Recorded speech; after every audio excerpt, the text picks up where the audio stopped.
Je déclare cette réunion ouverte. Bienvenue à la... I call this meeting to order. Welcome to meeting number 88 of the House of Commons Standing Committee on Industry and Technology. Today's meeting is taking place in a hybrid format pursuant to the standing orders. Let's say hello to all our colleagues who are joining us virtually. Pursuant to the motion adopted on Tuesday, September 26, today we welcome the Parliamentary Budget Officer to address the report, Break-Even Analysis of Production Subsidies for Stellantis LGES and Volkswagen.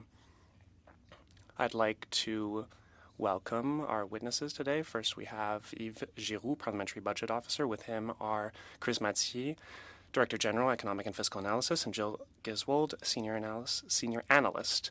Thank you very much. Thank you for understanding that we had to cancel Tuesday's meeting. This is how life goes in Parliament, and we have to get used to that. But we are very happy to have you with us today. And without further ado, Mr. Giroux, the floor is yours. But before I just wanted to, I'm seeing that the bells are ringing. I would ask for unanimous consent that we can continue the meeting up to 5 minutes before the vote. I believe these are the 30-minute bells. I just need to check.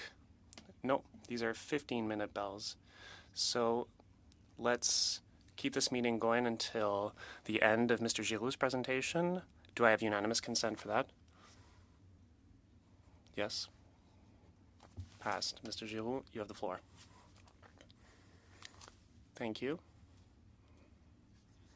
Thank you, Chair and members of the committee. Hello. Thank you for the invitation to appear before you today to discuss our report, Break-Even Analysis of Production Subsidies for Stellantis, LGES, and Volkswagen. With me today, I have Chris Mathieu, Director General, and Jill Giswold, Lead Analyst on the report. Our report has two objectives. The first, which aligns with my mandate to promote greater budget transparency and accountability, is to detail the federal government's break-even analysis of the $13.2 billion production subsidy for Volkswagen announced in April. At that time, the Prime Minister and the Minister of Innovation, Science and Industry emphasized a break-even timeline of less than 5 years. However, the supporting analysis was not published. Our report bridges that information gap by explaining how the government estimated that timeline. In July, the federal government and the government of Ontario announced production subsidies for Stellantis LGES of up to $15 billion, although neither government has announced a break-even timeline. This brings us to the report's second objective, which is to provide an independent break-even analysis of the $28.2 billion in combined production subsidies for Stellantis, LGES, and Volkswagen. We estimated that federal and provincial government revenues generated from the electric battery manufacturing plants over the period of 2024 to 2043 would be equal to the total amounts of production subsidies. This implies a break-even timeline of 20 years, which is significantly longer than the government's estimated payback within 5 years for Volkswagen. To arrive at our estimated 20-year timeline, we used results from the same study, Canada's New Economic Engine, that Innovation, Science and Economic Development, or ISED, used to determine its break-even timeline for Volkswagen production subsidies. In preparing our analysis, we consulted with ISED and Finance Canada officials. In English. In addition, in June, we reached out to the organizations that published the study, Clean Energy Canada and the Trillium Network for Advanced Manufacturing, and provided them with technical questions and data requests. Unfortunately, in August, Trillium informed us that they were not in a position to answer our questions and indicated that they could potentially pick up the conversation in October if we were interested. Despite their response, we were confident in our understanding of their study and results to complete our analysis. Contrary to what some have suggested, our estimated 20-year break-even timeline captures the direct, indirect, and induced economic impacts that stem from the battery cell and module manufacturing nodes of the EV supply chain in the Trillium study. These are the supply chain nodes to which the Stellantis, LGES, and Volkswagen production subsidies are tied. In contrast to the federal government's break-even estimate, we did not include additional investments and the assumed production increases in other nodes of the EV supply chain of the Trillium study. In our view, the assumptions and modeling underlying the federal government's estimate significantly overstate the economic and fiscal impacts of the production subsidies, resulting in an optimistic break-even timeline. First, there is uncertainty surrounding the future geographic location of new investments and production related to the other nodes of the EV supply chain. Given the highly integrated nature of the North American auto industry and the global nature of the automotive industry, it's not reasonable to assume that all new investments in the other nodes of the supply chain will automatically take place in Canada. Second, the modeling used by the Trillium Network was based on an input-output framework. As we noted in our report, a key limitation of this framework is that there are no supply constraints. For example, in such a framework, there is no scarcity or reallocation of labor, so every new job is a net gain to the economy. However, since supply constraints do exist, resources from other sectors and industries would have to shift to meet increased demand across the EV supply chain. Therefore, given the uncertainty related to the future location of the EV supply chain and to the incrementality of the economic and fiscal impacts, we incorporated the production and spin-offs related to the cell and module manufacturing nodes in the Trillium study, accounting for the production schedules provided by Stellantis, LGES, and Volkswagen. That said, even our analysis included several optimistic assumptions. For example, we assumed that both plants would continue to operate at full production beyond 2032, when the production subsidies will be eliminated. We also assumed that government revenue yields related to cell and module manufacturing would increase significantly beyond 2030. All in all, it is certainly possible that the break-even timeline for the $28.2 billion in production subsidies for Stellantis, LGES, and Volkswagen exceeds our estimate of 20 years. We would be pleased to respond to your questions. Merci.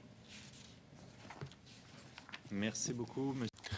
Thank you very much, Mr. Giroux. And considering that there's about 7 minutes and 22 seconds before the vote, do we still have the consent to go for one round of questions? I understand that everyone here can vote electronically.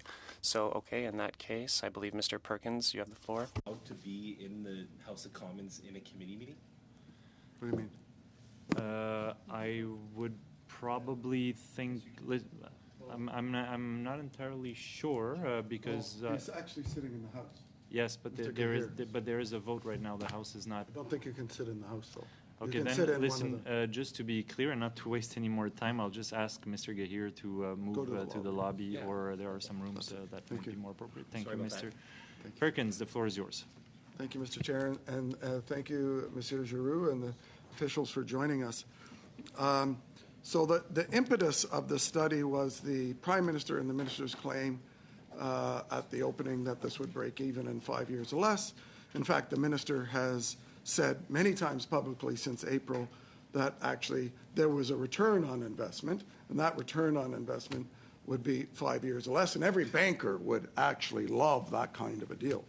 So you're now telling us that it will take 20 years or more just to break even if sort of fairy dust is all sprinkled around in certain ways.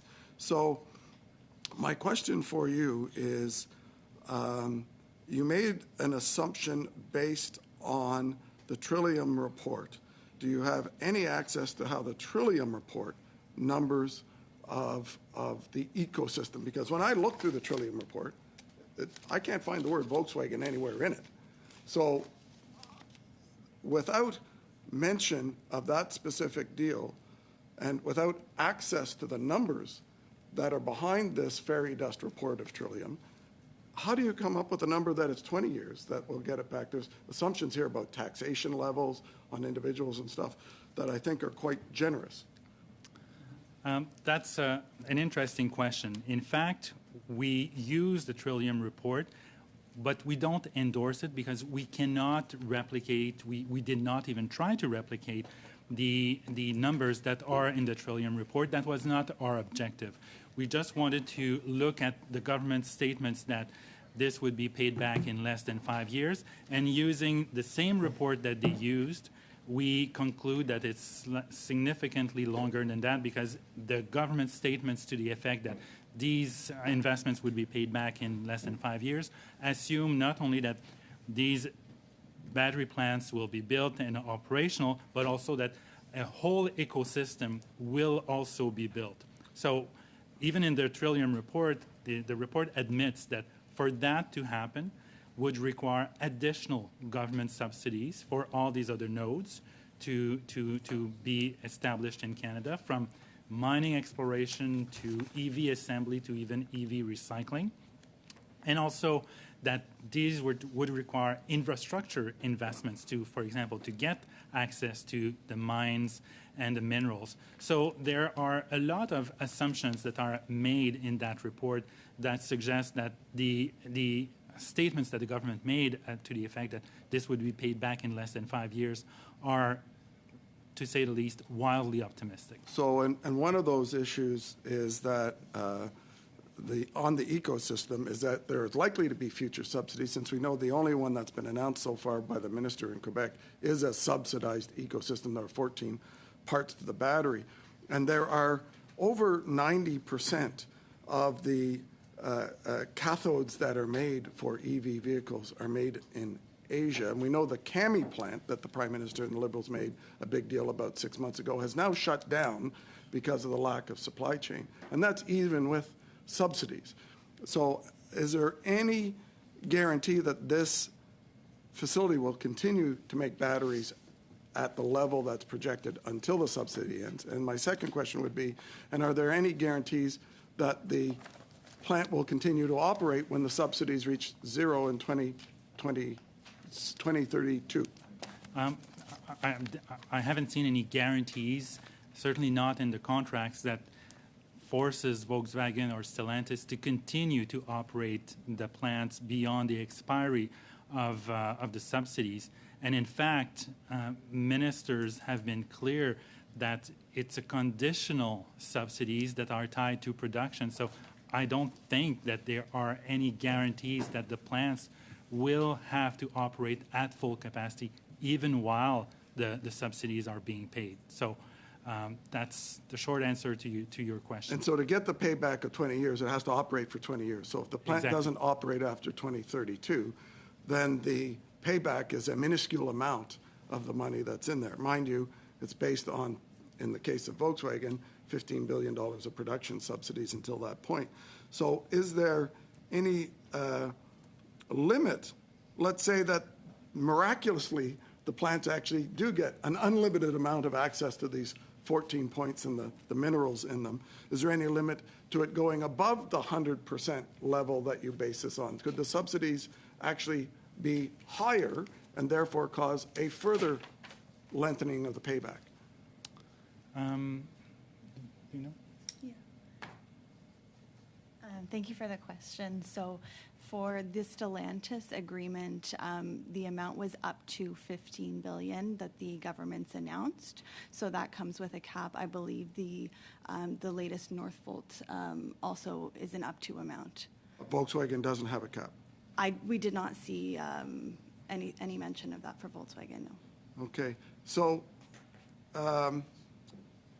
the likelihood of this payback happening in 40 or 20 years, the way you've put it, what would you give as a sort of ballpark percentage if we were betting as parliamentarians that it'll take 20 years, not 5, in terms, or longer? I don't tend to be a betting man because I know the odds of betting are usually stacked against me. What I've said in my opening remarks are that even the 20-year timelines for the break-even is probably optimistic. So I wouldn't want to put a probability of that because I'm unlikely to be in the same position in 20 years. Merci beaucoup, Mr. Thank you very much, Mr. Perkins and Mr. Giroux. Bells will stop ringing anytime soon. I will suspend and will resume after the vote. Meeting suspended.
Okay, Mr. Masses had the chance to start his questioning when we suspended, but we've resumed this meeting. You'll have the official time, Mr. Massey.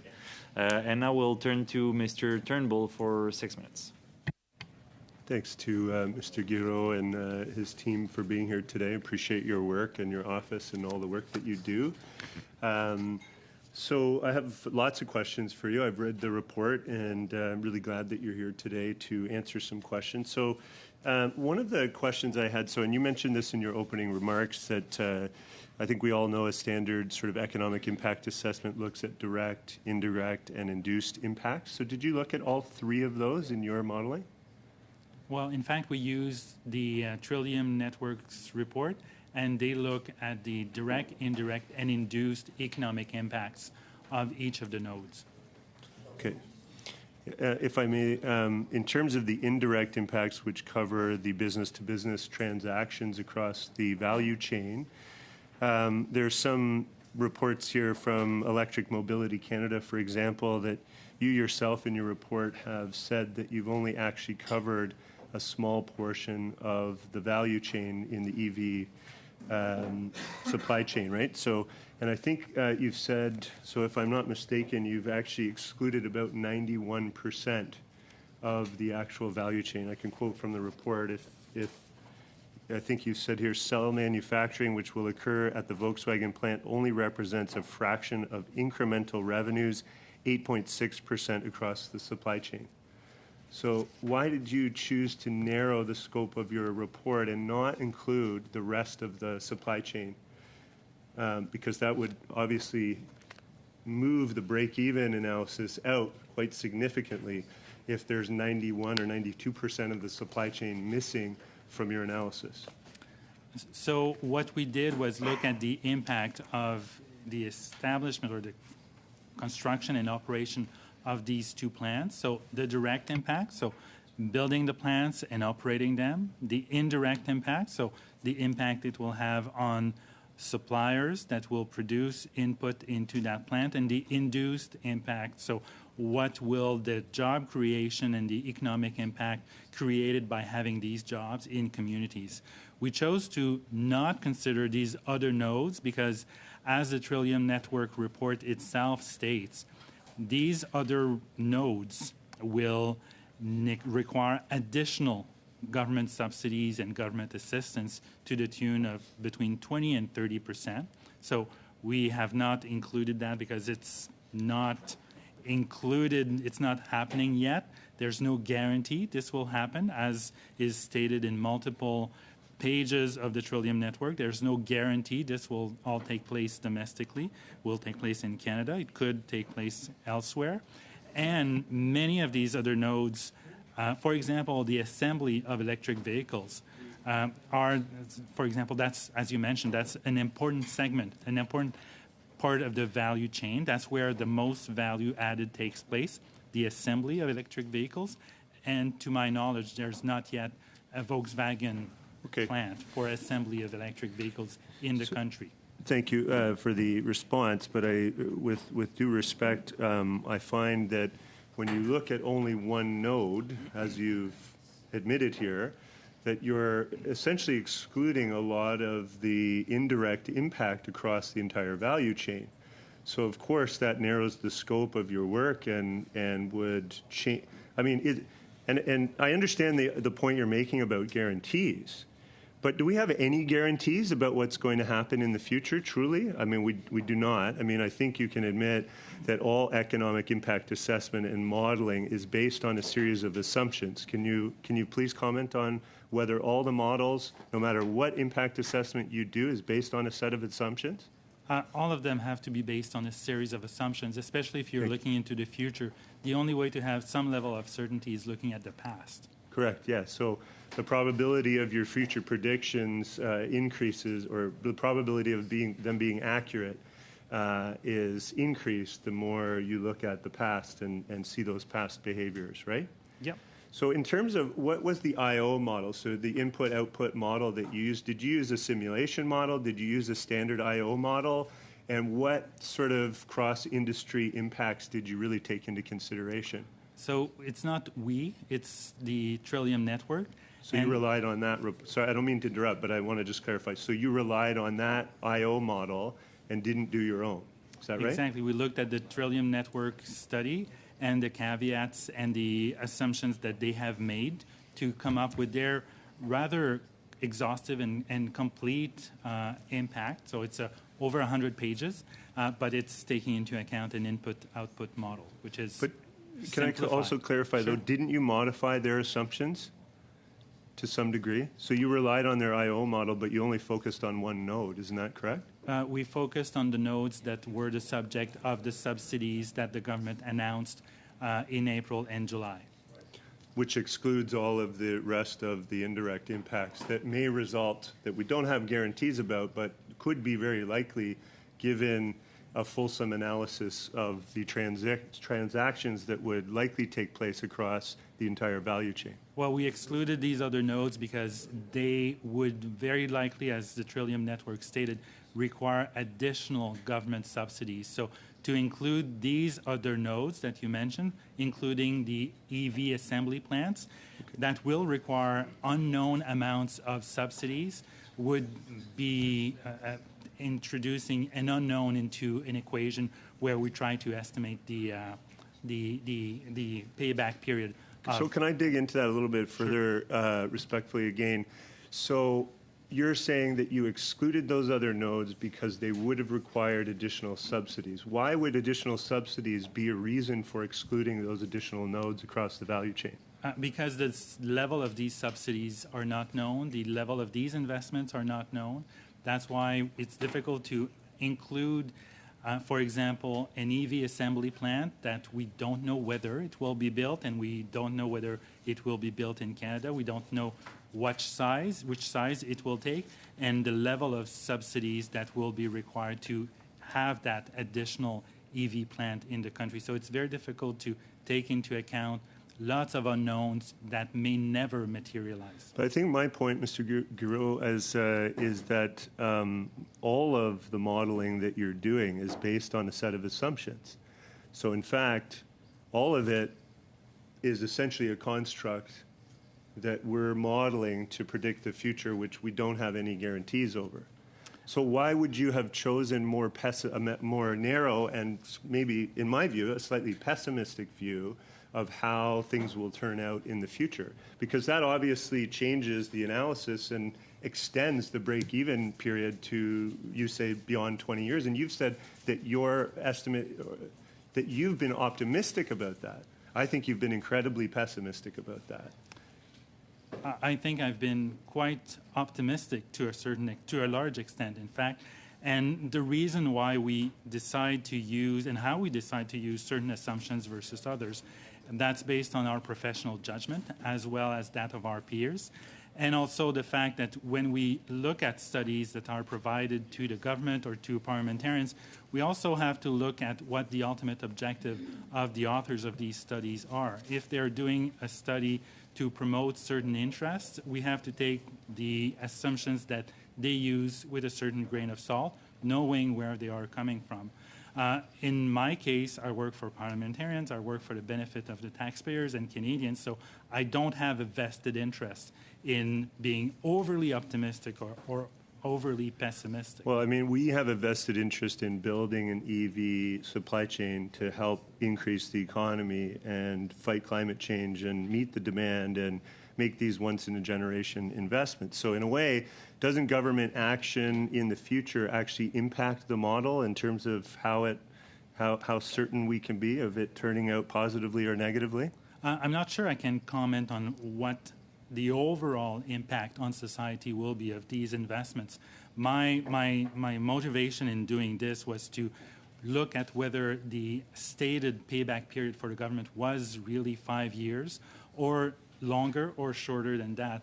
The appropriateness of the policy is beyond my mandate. So it's up to people like you and legislators to decide whether it is appropriate to provide these types of investments, taking into account much more than just numbers and government revenues. Thank you. Thank you very much. Monsieur Lemire, la parole est à vous. Thank you, Chair, and thank you to all members of the committee. This is very relevant to see you here today, Mr. Giroux, to talk to you about your report, and I commend you for it. When the announcement of the investments from Stellantis and Volkswagen when those announcements were announced, there was a clear signal from the federal government in response to American investments. I believe that we got there backwards. I'll explain myself. Instead of investing in creating a supply chain based on aluminium and then adding value at each step, we tried to compete with the Americans. We spent billions, tens of billions, in the face of an enormous risk. Do we have the resources to use in these plants? Do we have the lithium, for instance? Because at the end of the day, if we haven't prepared the full supply chain, we're going to be buying lithium from China. We are not producing that in Quebec and Canada. The only mine for lithium is in Abitibi-Témiscamingue. I believe it would have been better for the federal government to invest in each step of the manufacturing chain, and there are many nodes for minerals, but especially to invest in the mines, and this has not been done. Your report shines a light on something that I believe is obvious. If we do not create the supply chain, if we do not allow small businesses to provide components to the plants, we are missing the boat. So I appreciated your report, and there's one thing I want to talk about, the delay. If we develop the whole chain, that is cells, anodes, cathodes, and all that, I'll say the following. Last week, the federal government made an announcement on the supply chain, on the battery chain, and on Northvolt. I understand that you said by developing the supply chain, first of all, then more is possible going forward. And this is something that would be useful to put these investments to work next to where the mine is situated. There's timelines of 10 to 15 years that are being mentioned instead of 20 based on what we've heard. Do I have a proper understanding of this? Have you assessed the impact of Quebec's projects that were recently announced? And how are you taking Northvolt into account in all of this? Given that Quebec's projects and Northvolt especially were announced recently, we still haven't studied its impact. However, we have started to take steps to lead that study, and we've asked ISED for some information, and we've also asked finance for information. However, we were surprised to see during the announce that the Quebec government had adopted our methodology to estimate ROIs and tax benefits for the government of Quebec. They used our methodology to look at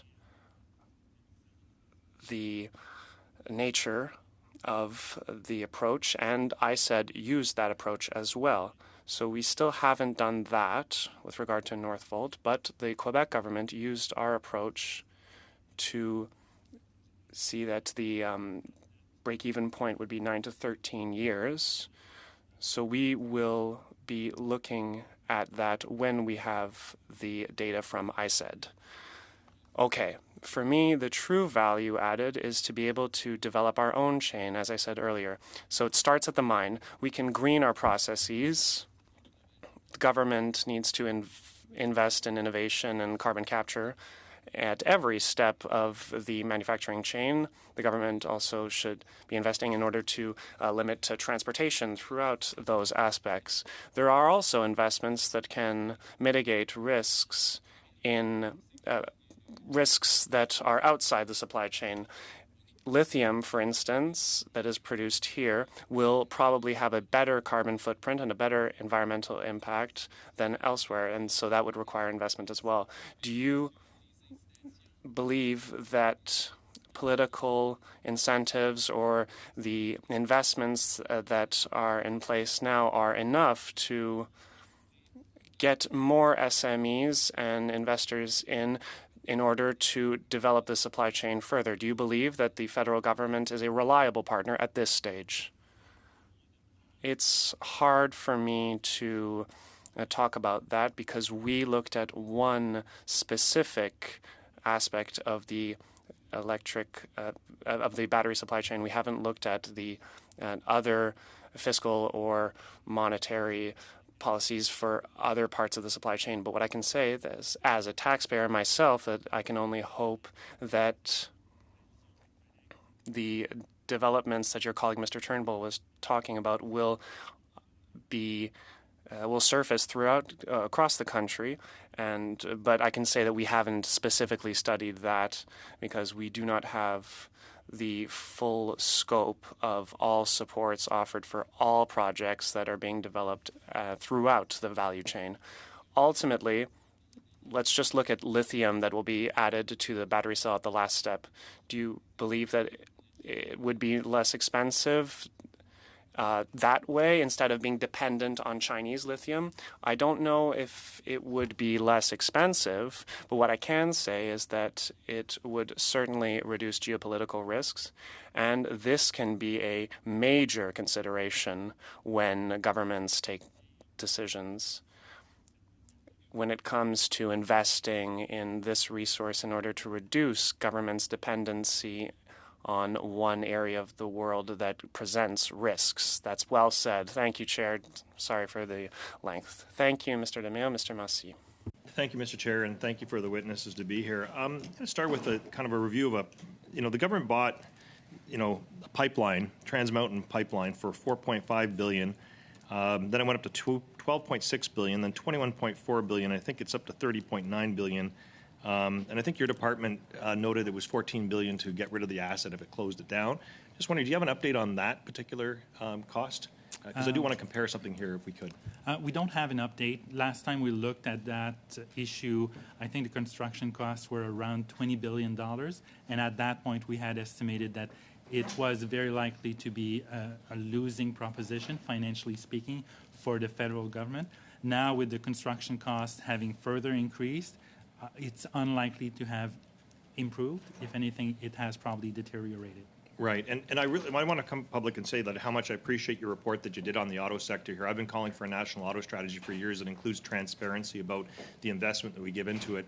Obviously, coming from Windsor, the automotive capital of Canada, we witnessed lots of job losses over the years. And with the Investment Reduction Act, I've been warning the government for years that both Democrats and Republicans were moving forward with this because it's highly popular in the U.S. So to me, it's less about whether you're in the game or not. And so with your report, when you compare the two estimates, do you think that there's a potential for like the Trans Mountain Pipeline project that's spiraling out of control, if you ask me? You may not have that language, but is there similar vulnerability with this auto investment, or is it kind of contained because it is related to production? I think the two are quite different. I think in the case of Trans Mountain, as you alluded to, construction costs are difficult to predict until they're completed, whereas in the case of the contract for Stellantis and Volkswagen, the government has committed to provide, and even Nordvolt, from what I heard, the government is providing some support for the construction, but the difference, if there are cost overruns, are on the private sector to bear, and the vast majority of the subsidies are production linked. They're an amount per kilowatt or kilowatt of battery power. So it's constrained in that, or limited in terms of it's limited to the capacity or the production. You're right, and yeah, so that's where I think there's a big distinction and where I'm looking, and I guess what I'm going to make that clear because there is, yeah, you're right. Construction there could be some elements there, but also if you don't produce it, you lose it. That's going to be the big thing, and if we don't produce things, it would be awful. Can you tell me, in your studies, did you look at, like, often in Windsor we say like one auto job equates roughly to 7 other jobs from spin-off and stuff. That's kind of the historic connection. It might change though, but did you look at wages and how much those earnings come in and taxes will come in from the workers? Is that something that you measured in your study? No, it's not something that we directly measured. We took the economic and government revenue impacts from the Trillium Network study. I think if my memory serves me well, they have a 1-to-6 ratio at some point, depending on the nodes, but I would not want to be firm on that. It's the Trillium Network's numbers. Yeah, and I'll be honest, I didn't read all the Trillium Network thing. That's why I'm asking. Do they take into account the benefits that workers get, and do they take into account, say for example, thank goodness, my first public meeting to get a new border crossing was in 1998 at Marlborough Public School, and we're finally getting the Gordie Howe Bridge. Does it take into account the truck traffic and that goes back and forth? Because we have had to pay for that as Canada. So the more traffic on that, the better for this, and especially with the auto investments that are taking place from Quebec all the way through. So in Windsor, we often say the minivan is built by crossing the bridge 7 times back and forth, so to speak. Was that any part of the Trillium? Has that been calculated? I don't have that level of detail. I think that's a question that would be better answered by the authors of the Trillium Network report themselves. Okay. Unless Chris and Jill know the answer, but they're not kicking me under the table, so that's probably a sign that they don't have that information either. Well, this is why I really like your report, though, is that, it's really a snapshot on something that we've been trying to measure for a long time. And I've brought up, because I'm down the rabbit hole on this stuff, being an advocate for auto and the investment. When we looked at, for example, in 1987, when the government actually rescued Chrysler, we actually made millions of dollars off of that. When GM was assisted most recently and Stellantis, we would have kept our shares in GM. We would have made a lot more money, but the government sold them. That was not your government; the Conservatives sold them. But the shares went up. We would have made more money there too. So there was investment capacity by saving them. I guess the thing I'd like to know, specifically to the study, though, is are there things that when you look back, that you would maybe do differently? That you're kind of getting, you've heard some criticism out there, you've heard some strengths. Are there things that you maybe would do differently to measure it in the future? I think we would probably communicate the conclusions of the report slightly differently, but the analysis, I think, is as good as it gets, and considering that we had some questions for the authors of the report, but they unfortunately did not have time or the resources to answering our questions.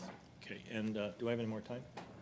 Okay, real quickly, will there be an update on this report, and will there be a time to look at what their report is? Like maybe they get back to you in October or something like that. Can we look forward to that? I guess because what I'm looking at the end of the day through all of this is perhaps maybe a more standardized way to measure these investments. And I'd like to see also employment hours written into them. So when we have these contracts, what's important to me is people working hours. At the end of the day, paying taxes, paying union dues, paying money to the United Way, all the different things that come out of it. So I'm just wondering whether we'll get maybe a more robust process to measure the auto investments that we have, as opposed to doing, basically we've been doing Hail Mary passes at the last minute with no policy. So based on what we know, the government itself seems to have based its decision to invest in these 2 plants on the Trillium Network. Maybe there is additional information and analysis that was performed. So we plan on continuing to look at this issue, but I can't promise that we'll do an exhaustive, deep down analysis such as the one that you have alluded to. That would require significantly more resources and information and data. Yeah, and that's fair enough. And I thank you, Mr. Chair, for the time. I think that we're in this or not. And with the industry the way it is and moving auto the way it is, the cost is far more substantial from a climate perspective, but also an industrial manufacturing perspective. And I've seen firsthand how assertive the Americans are on this. And so I'm appreciating that we're actually addressing it. But it would be good for taxpayers to know their value. And I appreciate the work that you and your team have done. Thank you, Mr. Chair. Merci, Monsieur Massé. Monsieur Thank you, Mr. Massey. Now off to Mr. Généreux. Thank you, Chair. Do you hear me well? Yes? Perfect. Thank you very much, Mr. Giroux, and the officials accompanying you. Thank you for your report. One first question that will come after, and logically after Mr. Massey's question. Why did you prepare your report differently from others. What has the reaction been? Have the people welcomed it or have people disagreed with it? This is a good question. I wasn't expecting it. As soon as we publish a report that sets the record straight, and according to us, there are accusations that we have not understood the problem or that we have a bone to pick with certain industries, and it's not the case. What I said with Mr. Massey was that we approach this differently to ensure that we are not criticizing or quantifying the intentions of the policy itself. What we are looking at is an analysis of the government's statement that its investments will break even in 5 years. This was the objective of the report. It was not to issue a policy opinion. Okay. So I just want to go back to one thing that we heard time and time again from the minister, and this was this idea of the break-even point. I'm a businessman. When I invest $100, I expect that the break-even point would not only would mean that I would make money. That indeed, I believe that the break-even point is one thing, but then there needs to be additional profits. What do you believe about this? I share the same definition of the break-even point, even though I'm not a businessman like yourself. The report was clear, and you were clear in it. Contrary to what the government, and particularly the Minister Champagne has said, with regard to ROI and return on investment, yeah, we have the breaking even point on one side and then the return on investment on the other, and they said 5 years. One question for you. Have you already prepared reports based on assessments prepared by Trillium in the past? I don't know them, but have you worked with them in the past based on their data? This is, I believe, the first time that we've used their data. Yes, my two acolytes have used, as you've referred to them, have said that. I missed the start of your answer. Could you just repeat it? Yes, was it the first time? Yes, indeed, the first time since I've been PBL. If my understanding is correct, according to Trillium's study on the appropriateness of investing in a field, nobody's against apple pie here. We're all for the environment. But the reality here is that the minister, contrary to what we would expect, said that the report is on a small part of the nodes because that the investment would not be at all, reflect all points of the supply chain. Can you talk about how the report takes into account the entire project? It does take into account the entire project. It takes into account the construction of the plant as well as production in said plant, assuming that manufacturing continues afterwards. It will reach a certain cruising speed, and then it will continue afterward. The end of the subsidy is expected for 2032, so this report looks at the period from the start of the construction of the plant until that period. So why do you think the minister is saying the opposite of what you're saying? That is a question that only the minister can answer. Yeah, okay. I find it kind of weird because we're not talking about millions here, we're talking about tens of billions. And as my Bloc Québécois colleague, Mr. Lemire, said, we are referring here to a supply chain that could be potentially a global one.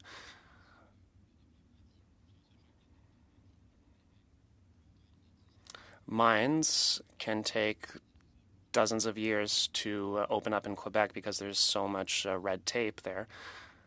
Most of the inputs will come from outside of Canada. These are inputs that will be used in batteries. There's an announcement of 30,000 jobs for building the plant and jobs thereafter. If most inputs come from outside Canada, do you believe that there will be as many jobs created as what we've heard? There's many things, including in the mining chain, that are not being done in Canada.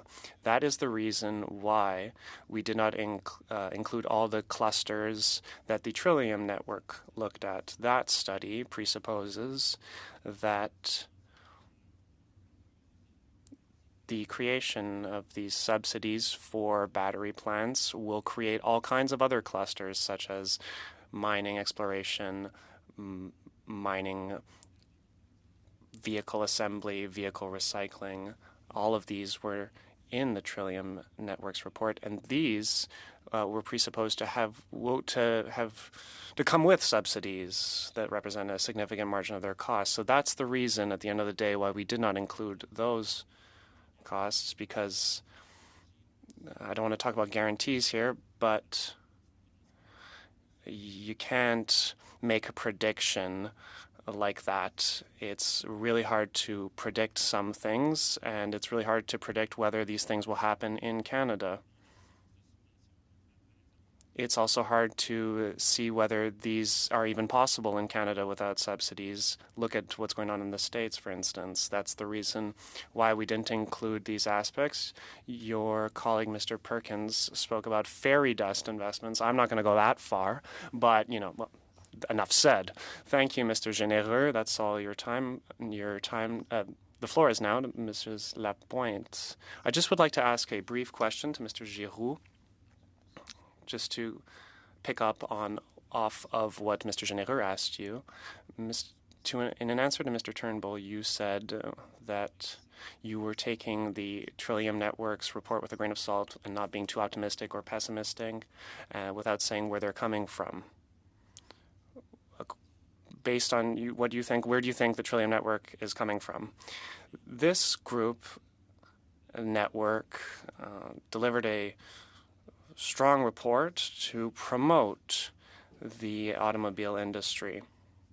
This network worked with the Clean Energy Group.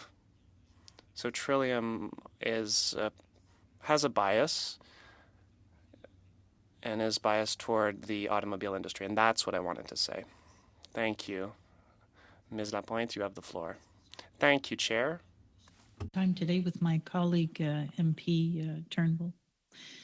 So I'm a member of the Natural Resources Committee, and we are currently studying the U.S.'s Inflation Reduction Act. And what has become clear as we hear testimony from expert witnesses is that companies will not invest in Canada without subsidies.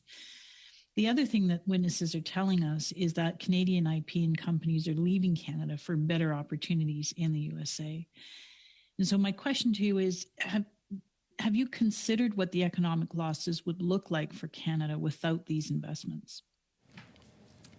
So that's a good question, and it probably speaks to one of the main motivations for the government to have made these decisions, because they want to be competitive with the U.S. So we have not looked at what would happen in the absence of these subsidies, but the Trillium Network mentions in their report that these subsidies will help Canada to sustain rather than grow its vehicle assembly industry. So according to the Trillium Network report, without subsidies for battery plants, it's likely that the auto sector, which is mostly concentrated in southern Ontario, would continue to decline. So we have not looked at the impact in the absence of these subsidies, but the Trillium Network seems to suggest that it would mean a decline of the auto sector, the Canadian auto sector. Okay. So I just want to stay on the IRA study that we're doing. And again, the witnesses have told us that we need to invest more and that we also need to move more quickly in order to compete with the IRA. And really, the investments that we've seen Canada make, and those are very necessary investments, are leading us to become Canada, or our country, as a EV supply chain leader. So, what weight did you give to the IRA landscape and Canada's need to respond in your assessment?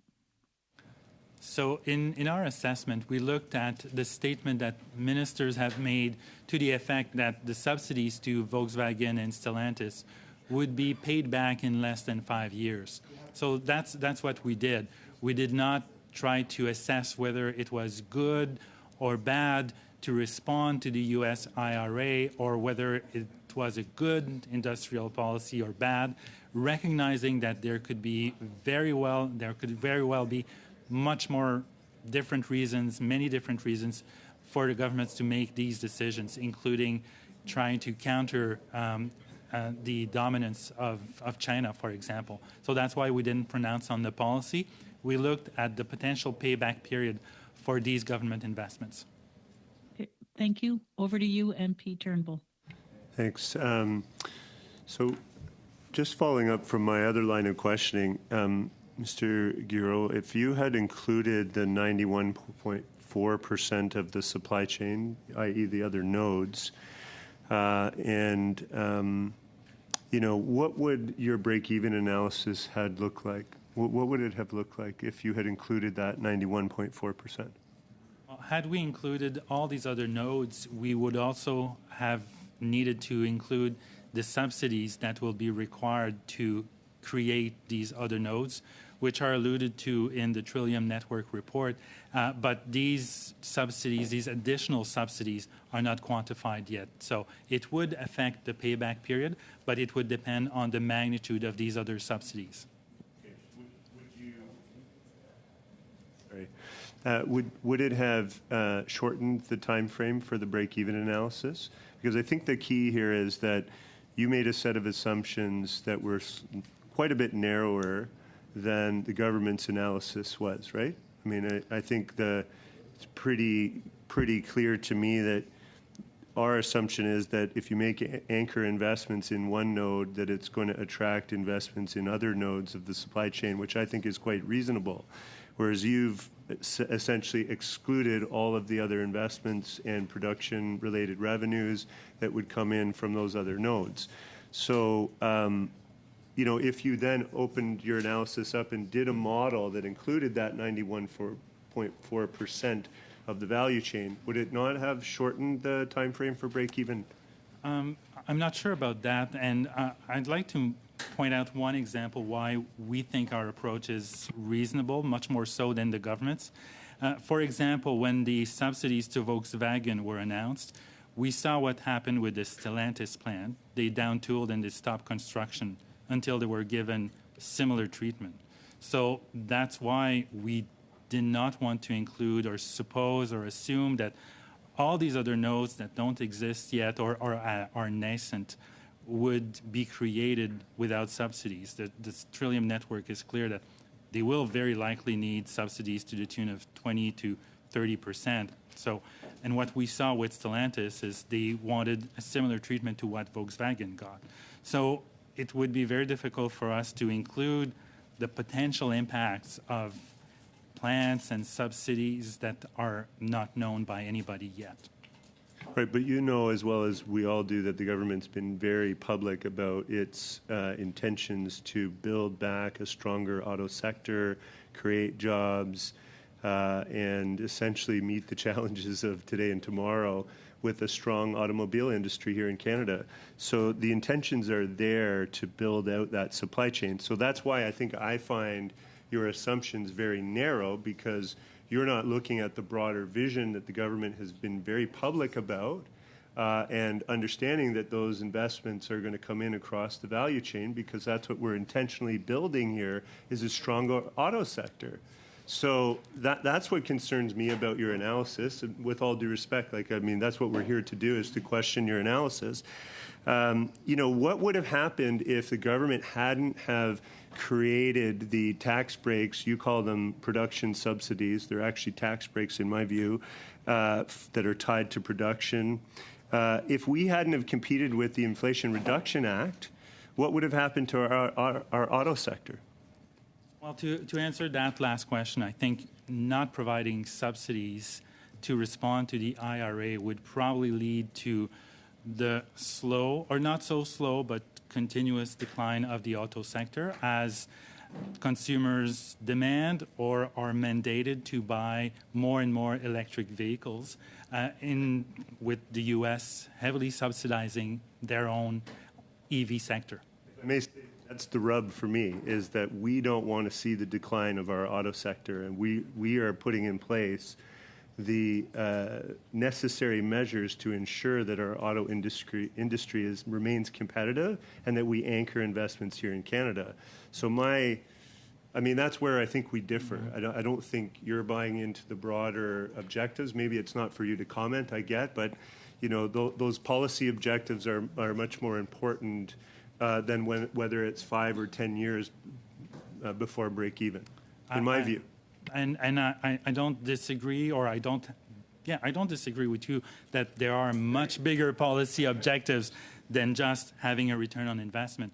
What my point is that the return on investment over 5 years is not realistic, but I fully recognize, in fact, I'm encouraged to see that the government is taking other things into account than just the return on investment, because if governments took only returns on investment into consideration when spending, there are many, many things that governments wouldn't do.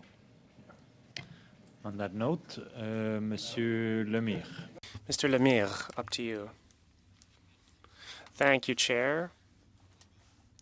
First of all, I'd like to say that I think that your report is a good one for Quebec, and I thank you for it. The report does good things. For many years, there have been investments in Quebec that have gone to Ontario, and the federal government has not been supporting Quebec. We can see this in other industries. When it comes to the battery industry, we feel like finally Quebec is starting to have a fairer slice of the pie when it comes to transportation electrification. We looked, there's certain things to be said about the economic benefits at the start, but they're starting to come around. Do you believe that some of these initial investments could help create the chain? Would it be a good idea with these investments, instead of trying to provide more investment than what the Americans are doing? It's hard for me to answer that because there would need to be parallel situations. When we look at the subsidy climate, I would direct my answer to something that Northvolt said. Northvolt said that they would have came without the subsidies, but they wouldn't have came as quickly. So the Americans are, the U.S. has provided significant investment, but it's very hard to answer your question directly. But what if we look at it from the other side? Would it have been possible to develop the aspects and the inputs that we would have needed at the start, so lithium and otherwise, without having government investments? At the moment, those investments do not exist, so we feel like there are additional investments needed in manufacturing, for instance. A mining company takes a lot of time to settle. If production starts in 5 to 7 years, it's not obvious that these mines will be able to be used, because there can be 10-year delays afterward before being able to use a primary resource. Would it have been possible to develop this resource without the buyer? And shouldn't we be focusing our investments initially on the base product instead of the final product. The automobile sector is highly integrated in North America. In my discussion with Mr. Massey, we spoke about how a car can go from the U.S. to Canada about 7 times during the period it is manufactured. Battery plants in Canada will be able to manufacture certain components. For example, lithium, which goes into batteries, is in high demand. Does this have an impact on the mining industry? It might, but it could also not. Maybe these minerals would be useful whether plants are in the U.S. or elsewhere. The industry needs lithium. In Abitibi, like in China, they need lithium, and they want lithium at a good price. Battery plants will create additional demand, maybe, but whether, regardless of whether these plants are in McMasterville, St. Thomas, or Bécancour, I don't think it'll make a huge difference for certain industries, for example, metals and minerals. I just want to add a bit more, Mr. Chair, if you'll allow me. In the current situation, I believe there's one aspect that is important, and that is recycling at the outset. When a battery is manufactured, there's a trial and error period that will lead to some prototypes being recycled. So it is fundamental to have recycling move at the same pace as battery manufacturing. Do you think that enough has been done to promote recycling, maybe in industries that can participate also in this, or through mega projects that are also underway? This is not something that we've necessarily looked at. I'll give you an example. There is this thing about batteries being recycled when vehicles are in an end-of-life stage. There is a recycling phase when there are batteries that fall short, but it's not an important aspect of the value chain. It's something that can be developed later, and it's not all that significant when it comes to electric vehicles and batteries. One last question, and I'll finish my third turn simultaneously. You received a briefing note from Mobility Canada that criticized your report. One of the points that has struck my attention was that this idea of the production support being a tax credit and an incentive for production. If the company stops producing, then there would be changes to the amount, no? This is an issue of semantics. You can call it a tax credit, a subsidy, a production support. It's money. It's money from the federal government. And the point is that these supports are related to production. In fact, most of them are. And this would ensure that there would not be an indefinite period amount of money associated to it.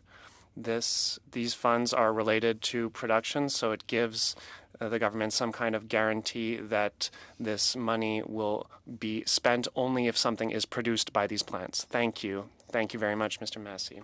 I appreciate the opportunity to intervene again. One of the things that's really interesting about kind of what the report you got at this time, and I actually, again, I mean, there can be criticism of the report. I think it's actually really good value added for understanding the investment in the auto industry. And our hand was forced by the United States. We even before this, either you're in or out with massive subsidies. We've been losing jobs to Alabama, all kinds of different places. Republicans, Democrats, all over the place have actually been doing that. Our workers' quality is really what's kept us in the game until recent. But we have 2 projects here, and I want to get your opinion on this. We've got the pipeline, which is around $31 billion right now that we've spent on the pipeline. Then we have this investment where I'm at $28 billion for 2 plants.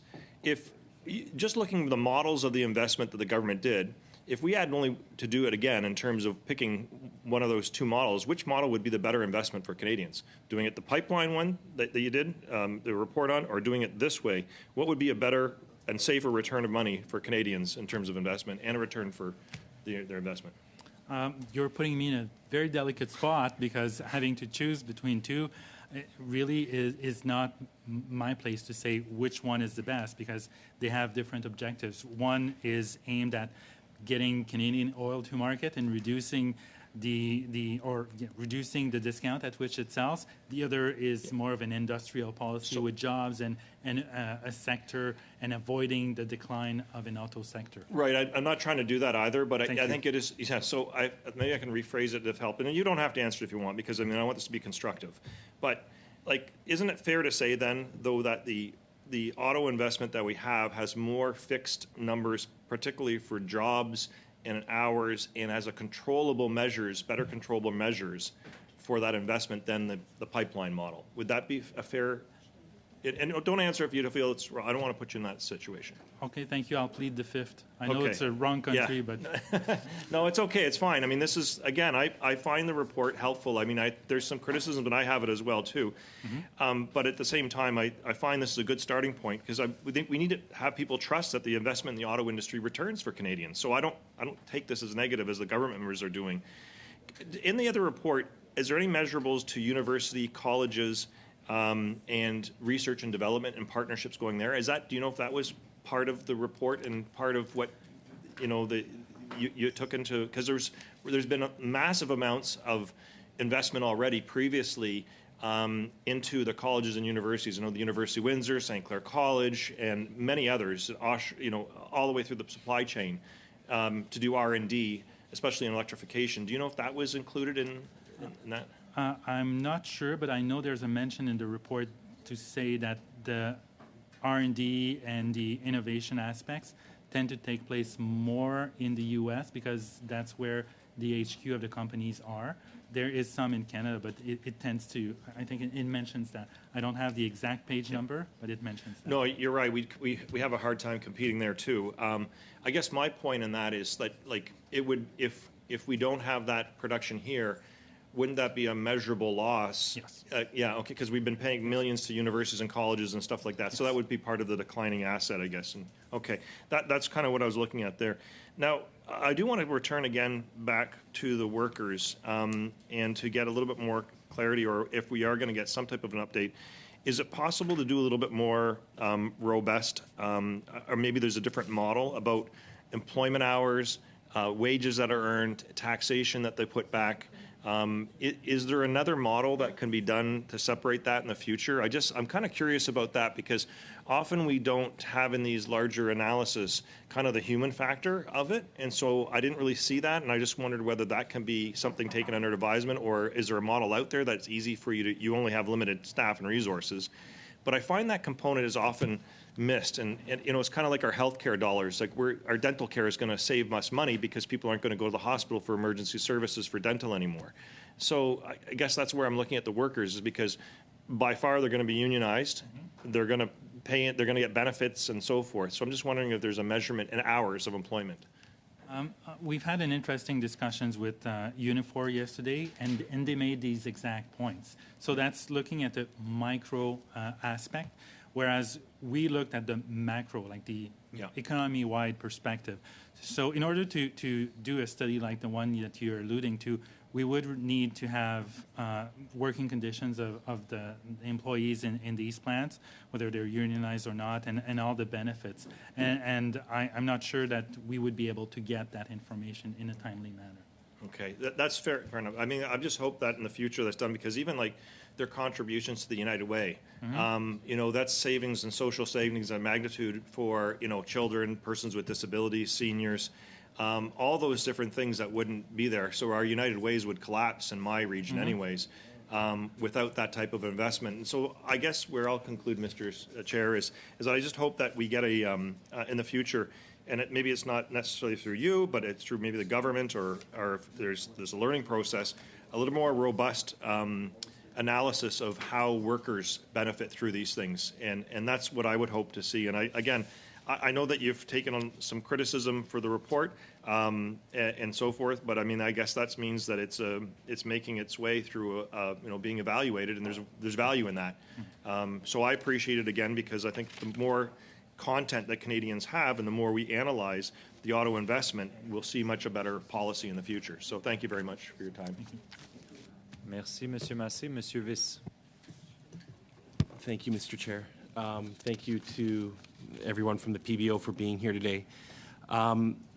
What information did ISED provide to your office to assist in the preparation of these reports?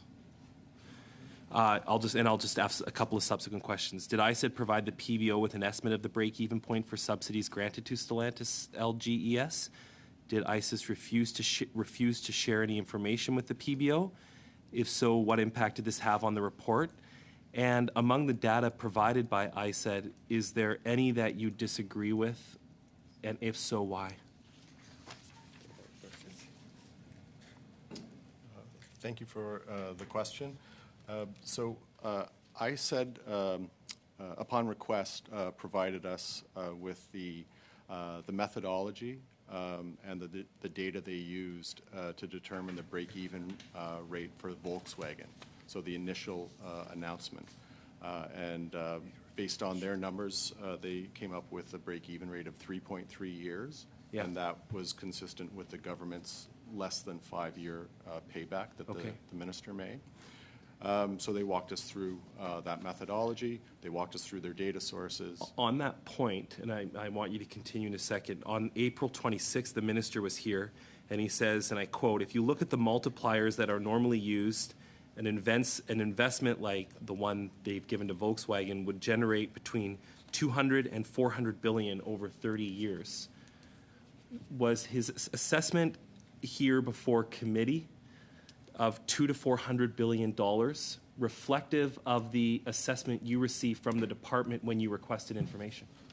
Yes, that was a part of the request that they provided the information for, but that wasn't directly part of our analysis in the report that was published. Okay, thank you. What's very interesting to me, we've heard a lot today about creating, I see the argument, I might not necessarily agree with it, about making these major investments in one sector of the economy. But I would be remiss if I didn't raise the point that much of the production in Canada will not be for domestic consumption. So is it fair to me for me to assume in my reading of your report and the money granted, the full production subsidy up until 2033, I believe, that we would be effectively subsidizing Volkswagen to sell cars in America? Given the highly integrated nature of the auto sector, that's quite likely, because personally I don't know of any plans to build an EV assembly plant by Volkswagen. So very likely the batteries built in the Volkswagen battery plant will be shipped to the US, where they do assemble EVs or have plants. So that could end up subsidizing batteries that will be assembled in the US. In your analysis, did you consider the overall cost of an automobile, and what proportion of the cost of an automobile is directly related to the battery? Or maybe I'll rephrase that. What proportion of an electric car, what proportion of the cost of an electric car is solely attributed to the battery? The estimates vary depending on exactly the type of car, high-end cars or mid-range, but it's between 25 and 40% of the cost of a car that's related to the batteries. 25 to 40. So is it wrong for me to assume that the government of Canada, for whatever reasons, has made an investment or given Volkswagen up to $13 billion, and as part of that agreement, we will be subsidizing the sale of Volkswagen cars to American or Mexican citizens up to 40%? I wouldn't say that the subsidies itself would represent up to 40% of the car. So to have a sense of proportion, we need to know what would be the cost, the production cost of Volkswagen, and we don't have that information. So what proportion of the subsidies will be covering, or what will the subsidies cover in terms of percentage of the cost of the batteries? Okay, but we do know that the full cost of production is being subsidized by the Government of Canada as a part of the contract signed between Volkswagen and the Government of Canada. And so that's a fact, correct? That is a fact. That's in the contracts. It's a subsidy per unit produced. Okay, and up to 100% at certain times in the first 10 years of production. Up to 100%, I think, and it scales down. Scaling down to reach zero by the end of 2032. Okay. Is the sale of those batteries subject to any type of federal tax? Is that part of Canada's ability to get to a break-even point? Is that we're going to be taxing Volkswagen on the sale of those batteries, or is the sale of those batteries tax-free? The sale of these batteries, to the extent that the batteries are an input into a car, would be taxable but tax recovered. So we have a value-added tax regime in Canada, so the GST and HST. So it's not taxable. It's taxable only at the end of point sale. Okay, and then finally, in your analysis, do you account for in your break-even analysis? Are you accounting for batteries being sold in Canada? Or is that not part of your analysis? That's not relevant to the analysis. It's the production that is relevant, and the inputs into the production. Okay, so based on the data, going back to my first point, based on the data you received, the $200 to $400 billion spin-off investment referenced by the minister at this committee would not be accurate based on the data provided to you by the department. So that would be accurate if you take into account the fact that the subsidies for these two battery plants will lead to the creation of all these other nodes, which themselves, as stated in the Trillium report, will require additional subsidies. So it's only under the assumption if future government subsidies are put forward for the nodes to be in Canada. That is my understanding, but we're looking into, Chris is looking into the exactitude of that statement. Yeah. So in response to that information request, we posted the ISED's response, or the minister's response that was copied on that on our website. And so I just refer you to that. That gives more detail related to the statement of $200 billion in value. 2 to 400. Okay.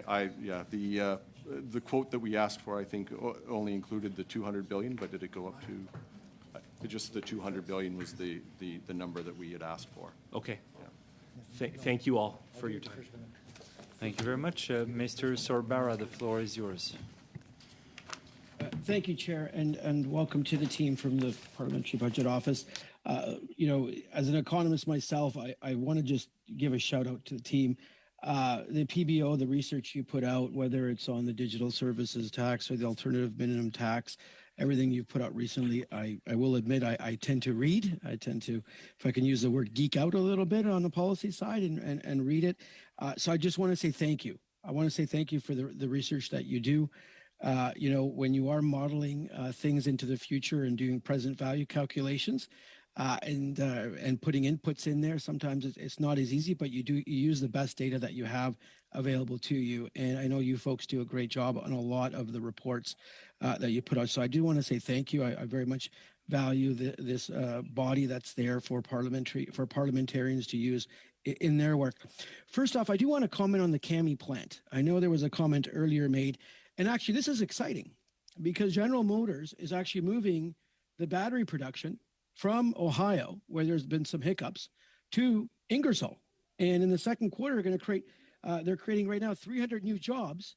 So where the actual assembly of the Bright Drop pickup truck is, courier van, if you call it that, they're going to have the battery right beside it. And actually, it was even written up in the National Post a few weeks ago, I think it was National Post or the Globe, one of the two, about how our plan, or the government's plan, to attract investments in battery production or so in assembly and battery production, have come together with the GM Ingersoll plant producing the bright drop. So it's a great victory for Canadians. It's a great victory for the workers that work there, and we're going to create 300 new jobs. One thing that's been very important to me, Mr. Giroux, is our response to the Inflation Reduction Act. I've argued that this many times. We've seen it in budget 2023 with the investment tax credits, and we'll hopefully see the enabling legislation come with those, but also in response to being at the table and providing, production. I call them production incentives. Production incentives for Volkswagen, Stellantis, Northvolt. And I want to go back and say, look, if we hadn't responded to the Inflation Reduction Act, Mr. Giroux, as an economist yourself and someone who looks at the numbers, it's safe to say our auto industry in Canada and this whole supplier continuum would be in decline. Is that a safe statement to say? So thank you for your kind words, Mr. Sorbara. I knew there would be a but somewhere, but it didn't happen, so I'm pleasantly surprised by that. So to answer your question in a more serious manner, I think that without what you call production incentives, and given what the U.S. is doing with the Inflation Reduction Act, it's quite clear that the Canadian auto sector would be condemned to a slow decline, maybe not so slow decline with the move to EV. Okay. No, and I thank you for that. And from saying it, because I have covered the auto sector both in my private sector career. I saw the 08, 09, what happened with the industry. I covered the sector both from a rating agency and on the bond desk before joining, having the privilege to serve the wonderful residents of Vaughan Woodbridge. And I understand the industry quite well. And if we were not at the table, we would not have seen these three very strategic investments, which have moved us up on the Bloomberg NEF ranking for electric vehicles to number 2 in the world behind China. And that's what we're trying to do. We're trying to reshore the supply chain back to North America. And that's really, and I think you would agree with it, that is one of the major impetuses for the IRA, for us going to the table, is making sure we have a North American supply chain when it comes to this transformational process that's going on in a very important sector of the economy, the auto sector. Is that really not what's going on here? I think that's the impetus behind the Inflation Reduction Act, to ensure that the North American, the American, for the IRA, the American sector of the auto sector is not dependent solely on one country, namely China, for the supply of its batteries and critical minerals. And the response to the IRA, the Canadian response, is also aimed at ensuring that the Canadian sector doesn't lose out at the expense of the American auto sector, so that there is still a Canadian auto sector in the years and hopefully decades to come. So, no disagreement there. Yeah, and I would say now the responsibility is on us. And look, as a fiscal very hawk, if I can use the word, I'll call myself a fiscal hawk. I am very cognizant of when we produce production incentives when we provide incentives for foreign investment here in Canada or domestic in Canada. Those are taxpayer dollars. Like, full stop. That is an opportunity cost. You could use those funds for X, or you could use it for Y.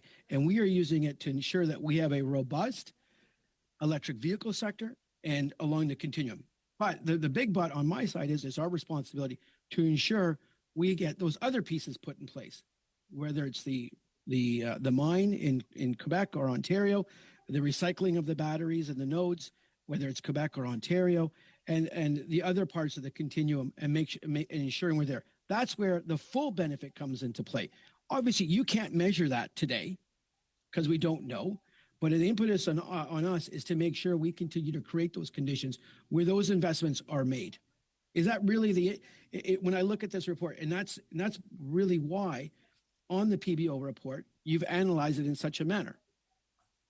That's one good reason why we analyzed it the way we did. The other reason is because, as I've mentioned, the auto sector is highly integrated in North America. So it's quite possible that battery plants being located in the U.S. As opposed to being located in Canada would also lead to important economic spin-offs, the creation of an ecosystem in the other nodes. But there's no way of knowing that for sure because there's no alternative world in which we could see what happens in that other scenario. But using our best professional judgment, we can assume that the auto sector being integrated now will continue to be integrated between Canada, US, and Mexico in the future. Okay. I just want to say I want to thank you and your team for all the great work they do. And you use the word best professional judgment. I look at these reports and you've used your best professional judgment. And I sort of explained where I come from my angle. And I thank you for the research that you folks put out. It's a great read, and it helps parliamentarians do their job better and makes us think and challenges us, and obviously gets an opportunity so that we can challenge you folks on occasion as well. Thank you very much. I'll turn it back to you, Chair. Thank you, Mr. Sorbara. I'll now turn to Mr. Perkins. Chair, I'll be splitting my time with MP Williams. So there are 3 contracts right now for production subsidies with 3 companies totaling about $35 billion on lithium battery assembly, not production, but assembly. And my view is that that's a $35 billion bet on the VHS of batteries since Toyota and others are now producing a hydrogen internal combustion engine with no emissions and can be fueled in 15 seconds. So it's a big bet on old technology. But that aside, people have been very curious, I think, about what the subsidy actually is. And it's the IRA sets out the battery subsidy, and that's a public document. And it's my understanding that these 3 contracts mirror that year-over-year subsidy amount that's in the IRA. Is that correct? That's also my understanding based on the 2 contracts that we have seen. Okay, so on the IRA, it says clearly that between now and 2029, 100% of the cost of every EV battery produced by Volkswagen, which in this case would be Volkswagen and Stellantis, is subsidized by taxpayers, 100%. And in 2029, after 2029, that drops to 75%. Then in 2030, it drops to 50, and in 2032, I think it's 2032, it drops to 25%, and then 0. So in essence, for 5 or 6 years, or between now and 2032, a large amount of battery assembly in Canada, based on the IRA public numbers, are being nationalized. So, and 100% paid for by the taxpayer up until 2029. Are your estimates of the payback, and when I do your math, it looks like it's about, using your math and the US IRA numbers, that looks about 1 million batteries a year alone at Volkswagen, which is 40% of the cost of the vehicle. Those batteries are then shipped down to Tennessee for assembly. So is that sort of the way the math comes on the 20-year payout? So first, I don't know for sure whether the subsidy will cover 100% of the production cost. The subsidy in the contracts is a per unit of power subsidy. So the exact amount is in US dollars. So, but I don't know whether that covers the totality of the production costs or whether the production costs will be higher. I presume the production costs will be higher than the subsidies. So hence, I'm not convinced that, as you say, taxpayers will be subsidizing 100% of the cost of the batteries. But based on what we have seen in the contracts, we estimate that, based also on the Trillium Network study, the payback for these battery plants, their direct, indirect, and induced costs, or benefits rather, should be recovered by increased taxes paid to the feds and the Ontario government over a 20-year period. The IRA does say 100% of the production of the battery for those years until 2029 in that declining scale. So it does say 100%. It's pretty clear. I'll turn my rest of my time to Mr. Williams. Thank you much, Mr. Drew and your colleagues. It's an interesting discussion. I want to focus on the value chain, I think, on each side. So you did talk about, we talked several times, and our colleagues have talked about value chain. Why did your report exclude the battery value chain in terms of discussing potential benefits, and I guess the real question is there just not right now, presently, a value chain for critical minerals in Canada? We didn't look at these other nodes, as they call it, these in the Trillium Network report, because first, the Trillium Network report itself states that for these other nodes to be created or expanded would require additional subsidies, and they quote usually between 20 and 30-something%, plus additional infrastructure investment by governments. So that's one reason. The other main reason is even if the battery plants are produced or are established and operate in Canada, there is no guarantee in the contract that they will source their inputs from these other Canadian nodes to be expanded or created. So that's why we did not. Exactly. Main two reasons. So I guess in the real I guess not a secret is that a lot of the mined critical minerals in the world come from China, correct? At present time, there's a good chunk, depending on the specific types of minerals that do come from China. So I guess, when we're looking at value to taxpayer, and I know before it was mentioned that it's excluding 91% of the value chain, and we're talking about an automotive industry that we want to be strong in Canada, but where would these vehicles be produced? They're going to be in the U.S.? Depending on the battery plant themselves. If it's Stellantis, they are probably going to be included in some vehicles produced in Canada. But for Volkswagen, to my knowledge, there's currently no EV assembly plant in Canada, and I am not aware of any plans to establish such a plant domestically. And I guess Volkswagen or otherwise, in terms of headlights, and I have a headlight company in my riding, Tacoma Auto Systems. In terms of tires, in terms of brakes, in terms of the steering wheel, did you look at that value chain? Are those products, are any of those going to be produced in Canada? Some are being produced in Canada, but again, as this is a highly integrated sector, and as Mr. Mas alluded to, a same car can cross the border 7 times before being fully operational or finished. So that's an integrated value chain. That's right. But it seems with Volkswagen that is 100% in the U.S., whereas the battery is 100% in Canada. So the value chain for that specific investment seems to be that Canada is only producing the battery, correct, for Volkswagen? It could be only the battery. It could also be other components. So I'm not aware of the intricacies of it. Depends on the specific models. Right. And I guess we're just looking for value back to the taxpayer, because this is a large amount of money. Also with the industry, because we do want the industry to do well, but it seems like the supply chain is just not developed. The other question I had was, it seems last week Volkswagen cut production of 2 EV models, so it seems like demand is going down. In terms of your evaluation of the value back from ISED and other officials, was it based on certain production estimates? And if so, was that based on a strong sales over a certain time? So are those estimates increasing every year? It's based on the assumption that EV sales targets will be met in both Canada and the U.S.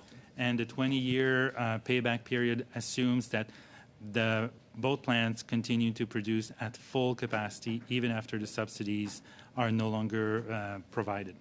So given the fact that there is already news that plants are cutting production or not developing and selling the vehicles that they thought they would, how does that reflect your opinion on this report?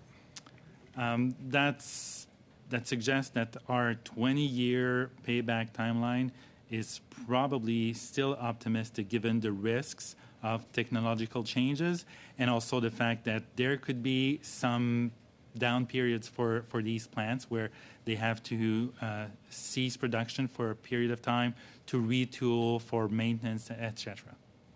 And if these plants were finding that electric vehicles for whatever reason were not selling, did you include any possibility to retool for other technologies such as hydrogen or other regular hybrid vehicles? No, we did not include anything like that for the period that the subsidies will be in force or after.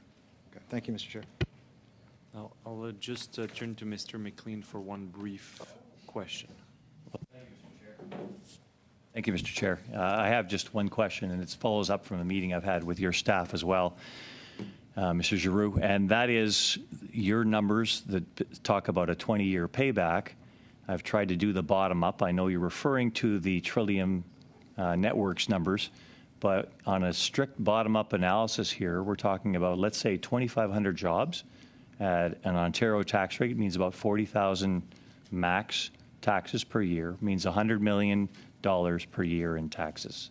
$100 million per year in taxes to pay back $15 billion in subsidies means 150-year payback, because I don't think there will be any corporate taxes paid by the likes of Volkswagen.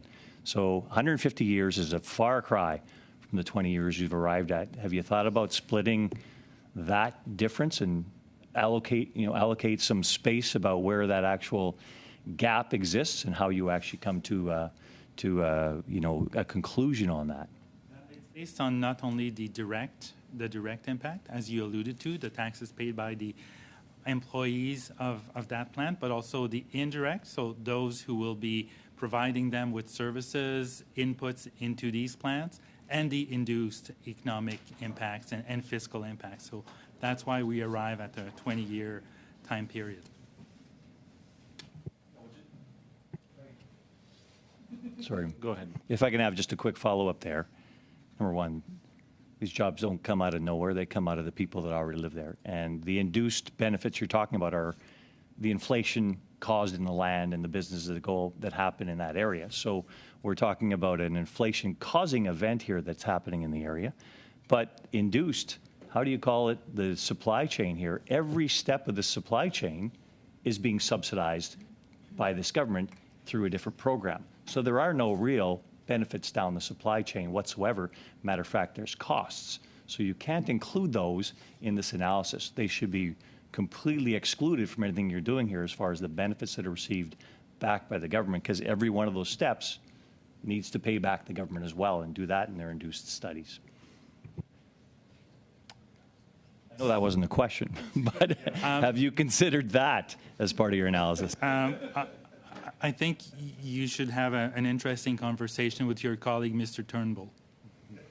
But yes, we have considered in good part these things. And that was mentioned in my opening remarks, that there are some issues that we've taken with the statements that have been made over the payback period for this investment. Merci, Monsieur Giroux. Monsieur Turnbull, justement. Just quickly, just to clarify again that almost 92% of the value chain was excluded from that modeling. So that's, I think, where the key difference comes from, just to clarify for Mr. McLean, because he wasn't here when we heard that testimony. So I just wanted to ask a question and clarify. The Trillium Network report was written in September 2022, if I'm not mistaken, right? Mm-hmm. Yep. Yeah, that's so one of the things I wanted to ask you is what's changed? So you based a lot of your work on the IO model from that report. Mm-hmm. You obviously narrowed to some degree and focused only on the node that you decided to focus on, which I disagree with, but we've already had that conversation. But what's changed since September 2022? Because in my view, there's considerable things that have changed since then. Could you just comment on any of those that might impact the model today if you were to redo it? So the Trillium Network report was based on scenarios where there is one plant with a certain level of capacity. So they had various scenarios, including adoption of electric vehicles in Canada and the U.S., the establishment or starting of operations of additional battery plants, and that's why we thought it was it was apparently a good enough report for the government to base its own estimates on with respect to the payback period. So that's why we decided to look at that report and try to analyze what was behind the government statements that the paybacks would be in less than 5 years for the government. I don't think that many things have changed fundamentally, and the government seems to think so too, because it based its decision to invest apparently on that report when it did decide in March and April, and again in July. but government policy might have impacted the demand for EVs or the sales of EVs. I just would like to clarify that September 2022 is when Trillium Network did its report, but that was prior to the Government of Canada releasing its zero-emission vehicle sales targets and regulations. It was also prior to the U.S. government announcing its GHG emission reduction targets and its regulations. So is that not true? I believe you. Yeah.